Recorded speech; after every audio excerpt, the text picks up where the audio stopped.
my gosh. Better? Ooh. Hello. Whoa. I got all this stuff in my face. Maybe if we do it like this instead, and I do this. Filming such a hassle. Ooh, that's nice. Okay.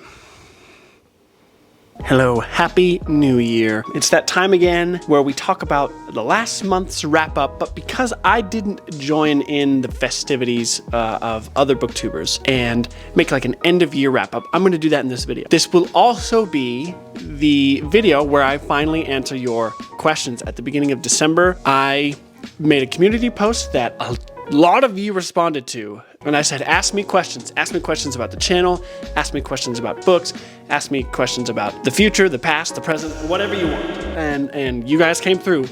Boy, did you. There was 110 comments on that post, which ended up, I haven't counted, but there's roughly like 200 questions. And so I will be answering those questions throughout this video. We're gonna keep going with the momentum. We posted a video on the 1st of January, which is technically today. We're gonna keep this steam train a-running down the tracks because YouTube, I am back, and I'm back better than ever. First things are first. The wrap up of December. I read 10 books. 10 books, yes, which actually is a lot. I really didn't think that that's how much I read, but that's how much I read. Yes, indeedy. And before we get into it, don't forget to like and subscribe to the video. We subscribe to the channel, not the video. We have a lot of fun over here on this channel. A lot of you guys can attest to that, can't you? So if you're on the fence, just hit the button. It's painless. Okay, so what did I read in the month of December? The first book that I finished. Should I get these off the shelf? Ah, well. I started with, and it was a heavy hitter, Enemy of God by Bernard Cornwell. Oh my gosh. This is the second book in the Warlord Chronicles by Bernard Cornwell. It is a trilogy, and it is the best trilogy I have ever read. Hands down. And I know that's a really hard list. Ooh, should I make a video of top 10 trilogies that I've read? That's not a bad idea. This is an Arthurian tale. This is Bernard Cornwell's take on King Arthur and that legend and all of those legendary characters and those legendary events and all that. And you know, I think we're all used to King Arthur being told as young Arthur pulls the sword from the stone, yada, yada, yada, becomes king, blah, blah, blah, blah, blah. None of that happens in this story. This story is not even told from Arthur's perspective. Arthur is more or less a side character, and it's told from the perspective of a guy named Derval. He becomes a warrior. He was raised by Merlin. He was an orphan. He becomes friends with Arthur, becomes one of his lords and his warlords underneath his banner. But their whole lives are revolving around Mordred, who is Uther's true-born son. They swore an oath to Uther before he died that they would make sure Mordred takes the throne, and so it is everything that they have to do to ensure that. Well, Mordred sucks. He sucks so bad. Everything about this book, it's stirring, it's heart-pounding, it's emotional, it's enchanting, it's so much fun. And then, of course, after that, I finished the trilogy and I went on to Excalibur. Both of these books are 5 out of 5s. The entire trilogy, every single book is a 5 out of 5. It's perfect. I've never had a trilogy where everything is perfect like that, except for maybe Red Rising. Excalibur wrapped this story up so beautifully. Bernard Cornwell has a way with his words like I've never read in any author before. Not a lot of authors can stick a landing every time, but he stuck it every single time with this trilogy. Bernard Cornwell's Warlord Chronicles, Excalibur, and Enemy of God. Next, I went on to finally finish Joe Abercrombie's The First Law. Everything, all 9 books, and I read the 9th book, The Wisdom of Crowds. This is the 3rd and final book in the Age of Madness trilogy, and oh my gosh. This is definitely in the top 3 books for me of Joe Abercrombie. Definitely. It is hard to make that list out of those 9. Like, how do I even begin to say like which Abercrombie book is my favorite? But this is very high up there. The directions that he took these last 3 books, wow. He kind of takes you through, what an industrial revolution looks like in medieval times, and how would it look like toppling an empire and trying to rebuild it, and then it getting toppled again, and then trying to rebuild that. And what's so incredible is that you learn who really the main bad guy is at the end of the third First Law book, Last Argument of Kings. I'm not going to give any spoilers away, but let's just say this is not the end. There's no way this is the end to the First Law and these characters and this world. The way Wisdom of Crowds ended, it resolved a lot of things. It even resolved things that began in those first 3 First Law books, but it doesn't resolve everything, which means that Joe is still out there working his magic. So, yes, sir. This was definitely a 4-star read. There is some sexual content in this book, unfortunately, that you have to skip. Next, I moved on to some different reads. Next was Cold Mountain by Charles Frazier. This is literary fiction. I'll definitely find literary fiction that I like more than this, but this was good. This is set in Civil War. Coming to the tail end, I think it's 1864 when this setting is taking place. We're following 2 point of views. One is a man named Inman, and then the other is a woman named Ada. Inman is fighting for the South, but he gets a very serious neck injury during the Battle of Petersburg, and he's sent to the infirmary, and he heals up, and he realizes, I don't want to do this, and so he deserts, and he tries to walk home. And on the way, I will say, holy crap, the freaking amount of shat that happens to this dude just trying to get home is insane. He made the South, or at least he made walking home to North Carolina, feel as if just anything in the world. I'm surprised. He had everything except like a meteor hitting Inman on the way home happen. It was just insane. There's so much crap going on. And then you're following Ada. Ada is this woman who's initially from Charleston, so she's a city woman. She's a city gal. But her and her father moved to this place called Cold Mountain in this beautiful little valley within the Blue Ridge Mountains. When you meet her, Monroe has died, so now she owns this large farmhouse on like 300 plus acres. She has no idea how to cultivate it, no idea how to work it. And so eventually her neighbors, who really care for her a lot, introduce her to a woman named Ruby who has lived off the land for her entire life, because her story is crazy. You get Ruby's backstory and it is nuts. It is so sad. It's like Voldemort. I will say the love story part was great. I loved it. I loved it so much, but there's just some parts of this book that just bogged me down, dude. It was such a chore to get through some of this. I mean, it's a good story, but holy crap, if I could understand who was speaking to me, I think I'd enjoy it more. So that's why I gave this a 3-star. Would I recommend it? Yeah, if you want a good introduction to like literary fiction, this is better to go with than like a Margaret Atwood or a Cormac McCarthy. And then I moved on to a thriller. That is The Silent Woods by Kimmy Cunningham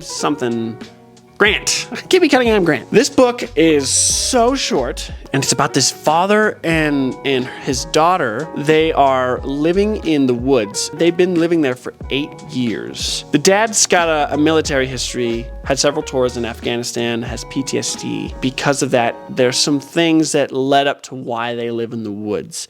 They're in hiding so that the dad doesn't get his child taken away and so that he doesn't get thrown in jail. Because he did some stuff. He committed some crimes when he knew they were wrong. They live alone. There's no one else around them except for a guy named Scotland, and he lives like a few miles away. But one day they find this girl in the woods.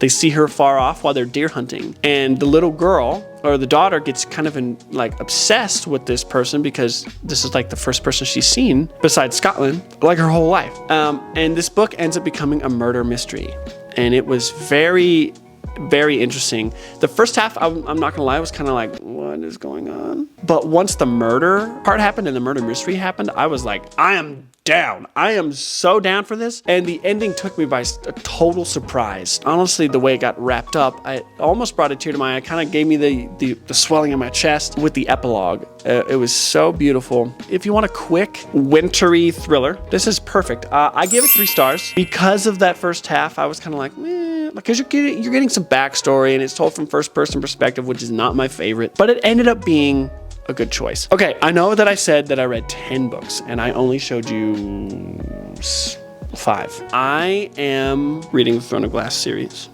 and I started in December so that January I could be close to being done. And I read the first 5 in the reading order. That's Assassin's Blade, Throne of Glass, Crown of Midnight, Heir of Fire, Queen of Shadows. Holy crap.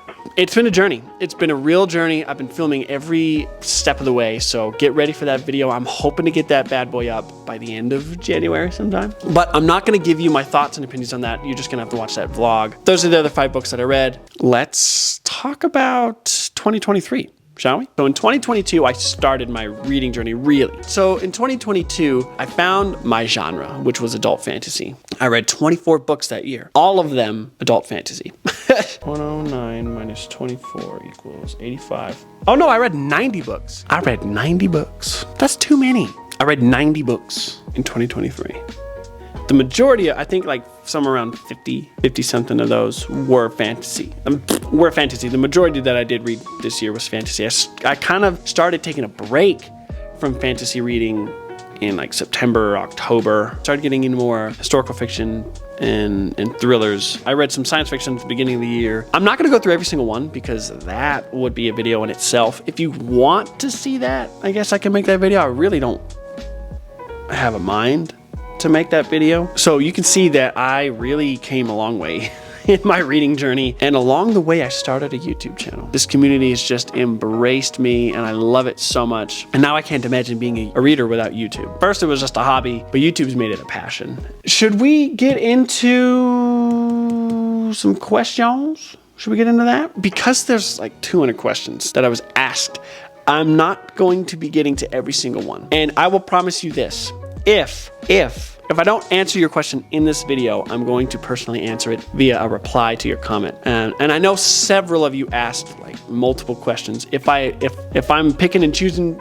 from that, I will answer the rest also in a comment. This video has been a ton of work, but I am so thoroughly excited. So let's get into it. What made me want to start booktube? That is a video in itself. The short answer is Ashlyn and you guys. Ashlyn at the beginning of 2023 was trying to convince me to start a YouTube channel. Before she even started doing book stuff, she wanted me to be on YouTube. It wasn't until March she posted the first big book swap that her and I did. That video got so much traction and so much attention that a lot of her people, a lot of her community in the comments were like, I love the way your husband talks about books. If he had a channel, I would subscribe. Bunch of amazing encouragement like that, until eventually in June, I just said, okay, frick, I'll do it. And now we're here. And now I'll never stop. Now I'm never leaving. So you guys are stuck with me. My top 5 books I have to read in 2024. I feel like that list changes every day, but if I had to pick 5 books, the first one would be The Iron King by Maurice Druyon. That is the first book in a series called The Accursed Kings. It is historical fiction. Robin Hobb is an author that I definitely want to get into, and I have the Farseer trilogy on my shelf. So I'm going to be getting into Assassin's Apprentice. So I think I would definitely put that book on the list. Third, oh my gosh, third. I'm gonna say it. I'm gonna finally say it. Brandon Sanderson. I've been putting him off for far too long. If I get anywhere with Brandon Sanderson this year, I will read Way of Kings. I will read it. I will not only itch my fix, but I will itch your fix for me to read those.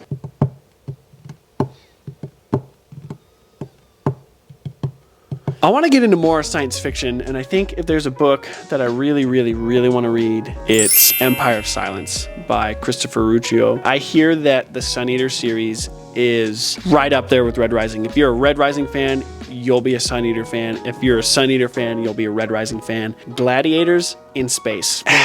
And then a 5th book? Jeez. Cheese and crackers. That is hard. Okay, Stephen King. Stephen King has a lot of books that I have not read. I plan on reading most of his catalog this year if I can get my hands on it. And so I'm not gonna give you a 5th book, but I'm gonna say Stephen King. Just Stephen King. It's really hard to pick a 5th because Stephen King.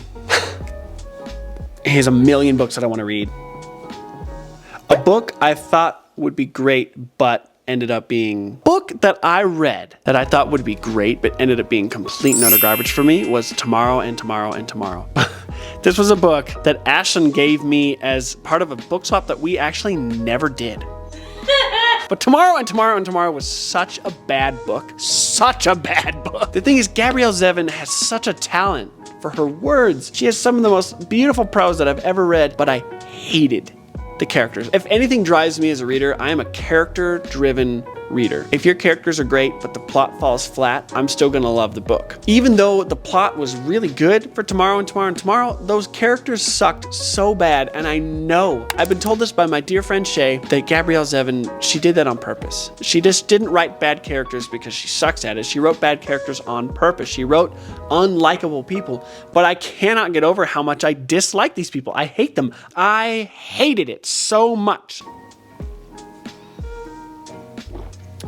Plan for the channel. What plans do I have for the channel in 2024? To sum it up, here we go. I'm going to be posting more often. I already have, I think, the first 2, almost 3 months planned. Plan on getting a video out once a week again, guys. I'm not going to be leaving you guys hanging like I have been. It's not going to be an every 2-week, 3-week, once a month thing like I've been doing. I mean, in December, I only posted 1 video, and it was my top 10 books of the year. Number 2 thing is, there's some videos that I come up with and the idea is really good, but when I think about it, it'd be better as a short.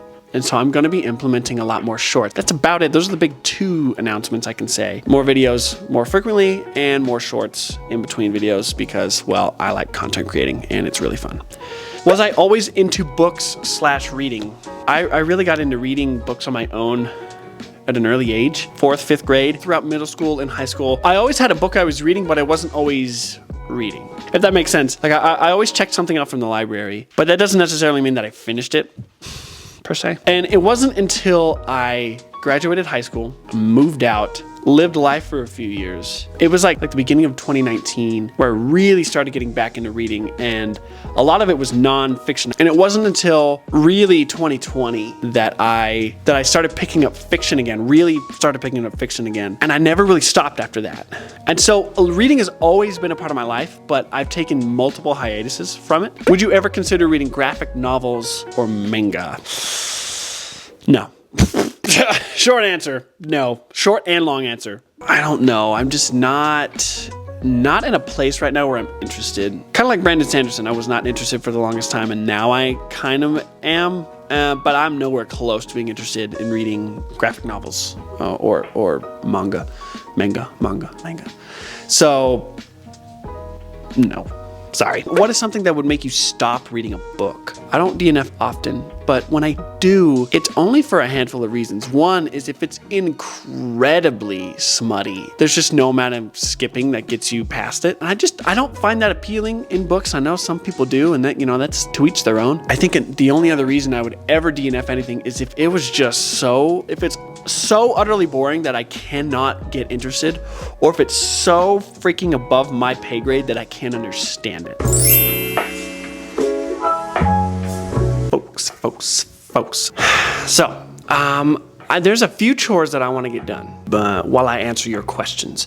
This is kind of such a sporadic vlog, but I really don't care. It's an experiment to see if something like this is even up your guys' alley. It's just a more entertaining way that I can think of to answer your questions instead of me just sitting down. You know what I mean? Screw that. So behind me, we have some clean dishes. We have some dirty dishes. We also have some other dirty dishes because Ashlyn and I were cooking earlier today. Whenever the holiday season comes along and you kind of pack up and you leave for a couple days and you come back, it just seems like clutter happens. So I'm going to declutter this place. I'm going to clean this place out. Ashlyn is out with one of her friends, and so I thought as a sweet husbandly gesture, I'm going to just clean this place so she doesn't even have to lift a finger. And while I do so, I am going to answer your questions. Let's get to it, shall we? Let's get a good question going, shall we? I'm trying to think of where I last left off. Do you have any other hobbies you like doing outside of reading? Yes, actually, I am a drummer. I love music, and so I've been drumming since it was 2009 when I got into it. So I was like, 12, 13 years old. I was like 13 years old when I got into drumming for the first time, and I picked it up. It just was one of those things that was super natural to me, and I never looked back. So I've been doing it for 15 years.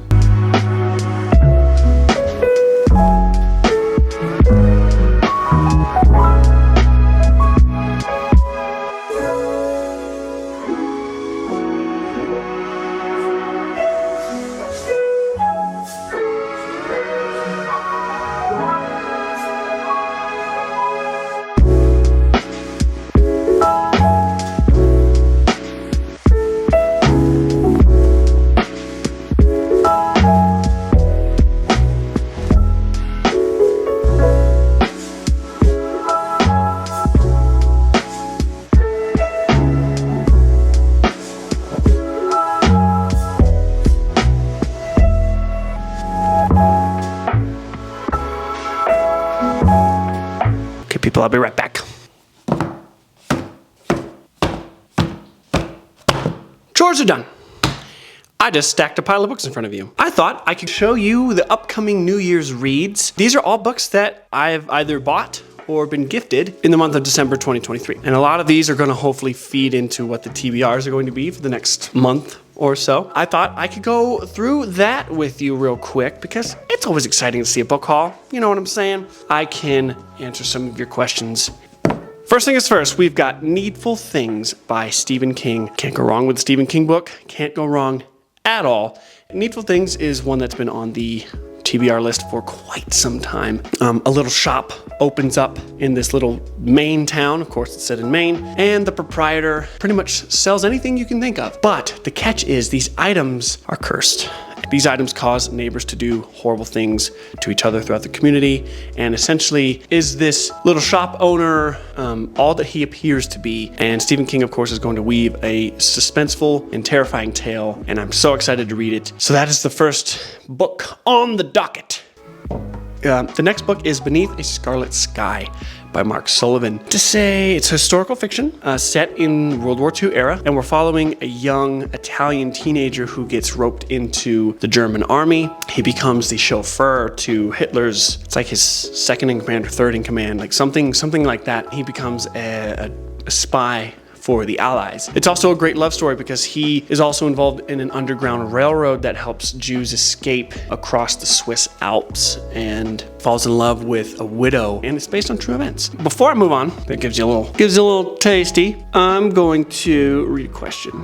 Do you do immersion reading, listening to audiobook while reading along? If so, do you prefer it over traditional reading? Yes, I do a lot. Honestly, I do too much immersion reading. I discovered a love for audiobooks that quickly became an obsession over the summer. Most of the books that I've read this year now have been immersion reads, and that's how I plow through some of these books, guys. Honestly, I want to slow that down. I want to slow it down coming into 2024. Now, when I've tried to pick up a book and just read it normally, it's almost not even the same. And so I kind of want to make it more of a special thing where it's an every so often that I do an immersion read. I do recommend it if you're trying to get through something quick or if you really want a fun experience.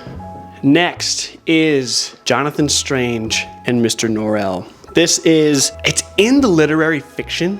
Oh wait, did I say it was by Susanna Clark? It's by Susanna Clark. This is often put in the literary fiction section in most bookstores, but it's actually a fantasy. It's a fantasy about two magicians during the Napoleonic Wars. Together they actually fight in the war against France. So I'm really excited to see how this book kind of pans out. I forget the booktuber, but who is the booktuber? Dude, I can't find it to save my life. Anyway, a booktuber said that this was one of the greatest fantasy books he's ever read because the magic system was so unique compared to all other fantastic fiction. And so I thought, dude, what the heck? Might as freaking well. And so here we are. And the second book is also by the same author. That is Pier Nessie by Susanna Clark. This is also a piece that has been recommended by so many booktubers, and I've heard nothing good things about this book. I am excited to see where this goes. Everyone says that this is just absolutely incredible, and so I think next up is actually... This book also won't stand up on its own. Okay, this is How You Lose the Frickin' Time War. In the ashes of a dying world, Red finds a letter marked Burn Before Reading. So begins an unlikely correspondence between two rival agents in a war that stretches through the vast reaches of time and space. Red belongs to the Agency, a post-singularity technotopia. Blue belongs to Garden, a single vast consciousness embedded in all organic matter. Their pasts are bloody, and their futures mutually exclusive. They have nothing in common save that they're the best and they're alone. Now what began as a battlefield boast grows into a dangerous game, one both red and blue are determined to win because winning's what you do in war. A tour de force collaboration from two powerhouse writers that spans the whole of time and space. Frickin' say less. Oh gosh.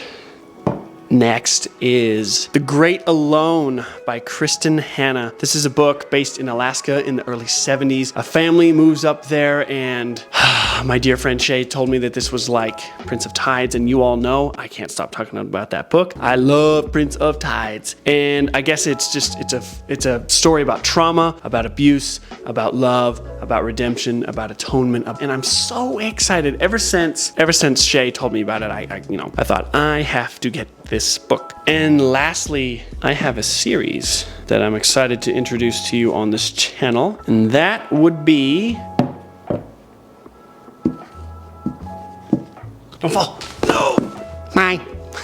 Okay, so this is the Accursed Kings series by Maurice. Oh, I'll just put up the fetching first one. We'll all have to be content with that.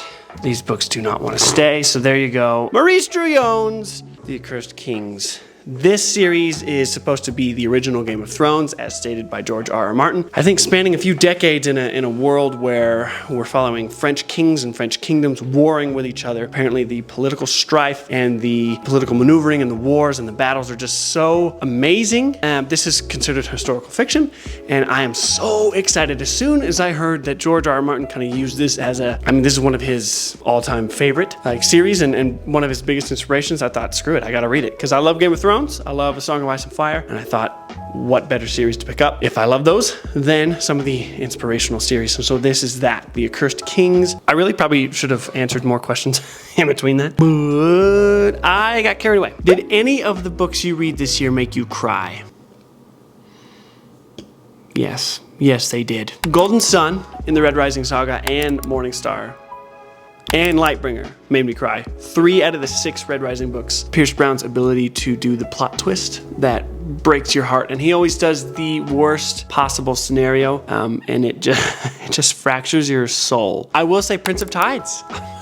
Prince of Tides had me sobbing at one point because there's a really, really traumatic and triggering scene that happens for this entire family. The consequences that happen after just had me in tears. Now folks, now people, you might be thinking, what is this mess before me? I'm building, Ashlyn, a TBR card. I thought I could answer some of your questions while I do this.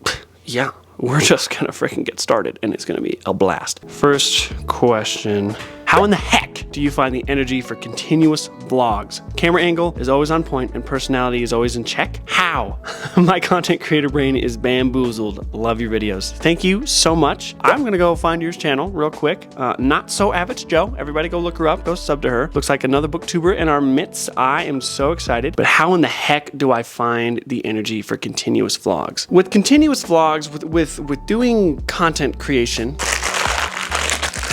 I prefer to film vlogs in the first place. And I was always so interested in the vlog style because that's what my wife has done our entire relationship. She's always just filmed vlogs on YouTube. For my sort of brain and my taste for creativity, I give more and I have more energy for filming vlogs and editing vlogs and doing that because it's more entertaining for me. It's more worthwhile for me in a sense as a creator or as a creative person to naturally gravitate towards that sort of content creation. And so I have so much energy. I have so much excitement. I have so much drive when I'm filming a vlog and editing it because editing, everything changes. I'm not doing the same thing constantly. I feel like my quality would suffer because I'm not interested in just sitting down in front of the camera and talking for an hour and then editing that. I go insane when I think about that. So that's why I try to continuously do vlogs. As you mentioned the camera angles, it's fun to kind of get a little cinematic with it and kind of switch up what the camera's going to be focusing on. And do I want it blurred? Do I want it focused? Do I want it clear? Do I want it hazy? Like a lot of the angles it's just random. It's always random. It helps with the editing process. Yeah.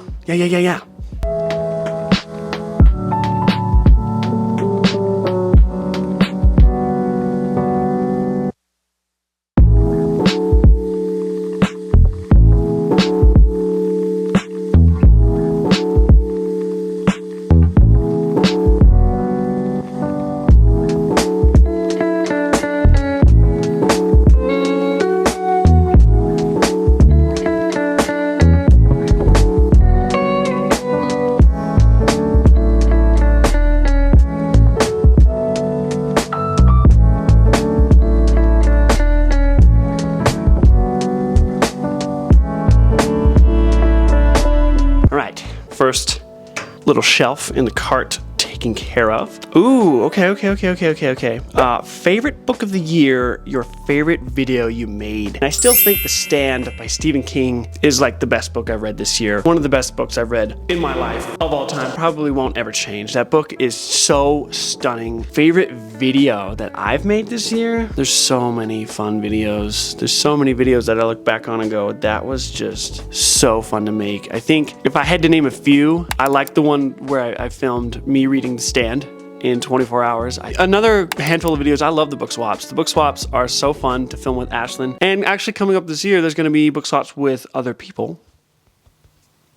But I think one of my all-time favorite videos, this might have to be my favorite video, is when I had Barnes & Noble employees control what I read for a week. But I loved filming that video. I loved editing that video. I'm ready to do something like that again.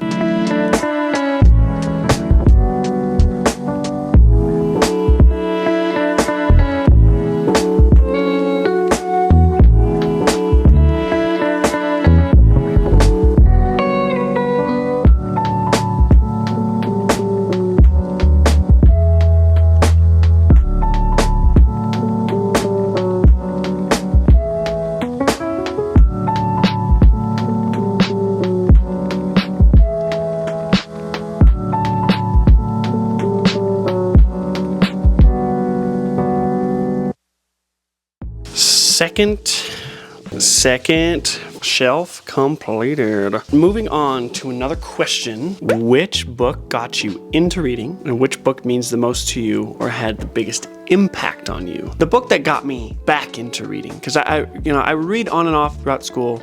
I graduated and I started my life and I started doing other things, that I started getting an interest in reading fiction again. Because nonfiction I'd always been kind of more interested in, and I did that for a long time. When it came to fiction, the book that got me back into it was A Game of Thrones by George R.R. Martin. There is something about that book. It was a Game of Thrones that got me to look at fiction in a different light. I didn't know fiction could be written for adults like that, especially fantasy. I thought fantasy was always going to be wizards and cloaks and elves and dwarves and swords and arrows and that kind of thing. And I'm all about that. Don't get me wrong, and A Game of Thrones was the first eye-opening fiction book to me that it was like, this is something that I want to read. I want to read stuff like this all the time now. And so that is probably the book that got me back into reading, I would say. Just absolutely amazing. And then, which book means the most to you or had the biggest impact on you? So besides the Bible, there's a few non-fiction books that I can think of off the top of my head. Like, one of my favorites is a book by a guy named Michael Horton, a book called The Law of Perfect Freedom. I think everybody needs to read that book. That was a book that I read during COVID and blew me away. And it's something that I still think about today, and I implement a lot of stuff from that book in my life. That is one of the most impactful books I've ever read.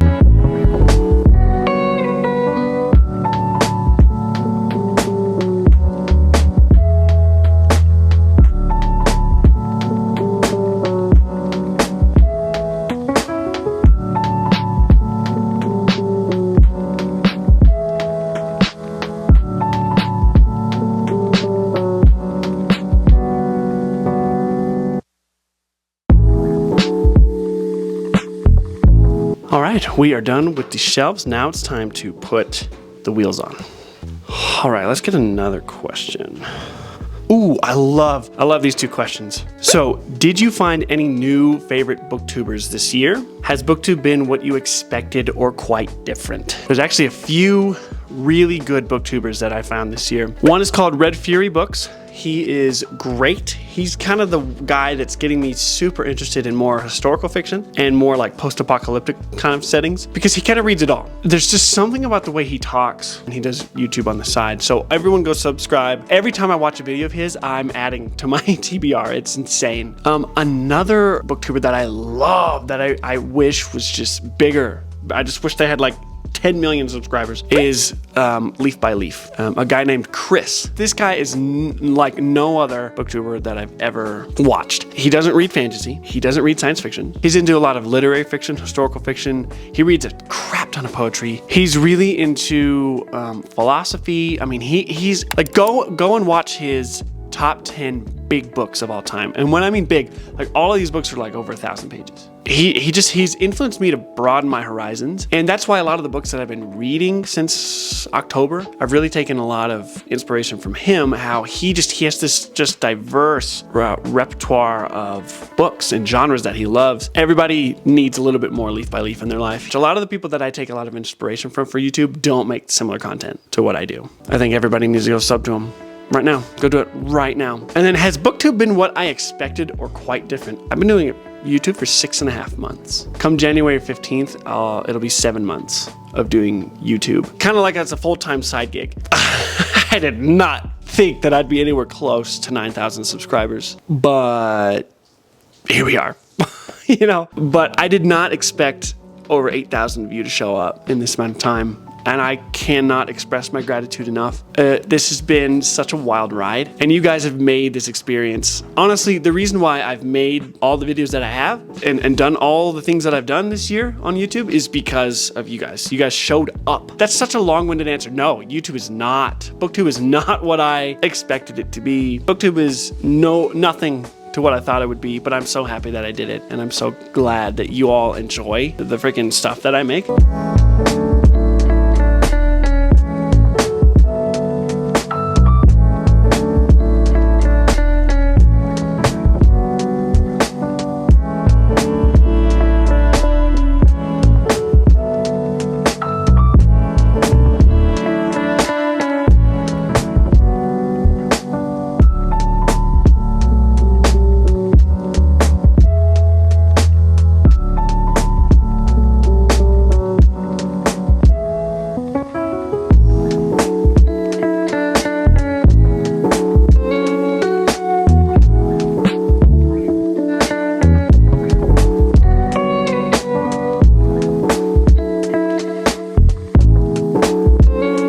TBR cart is finito.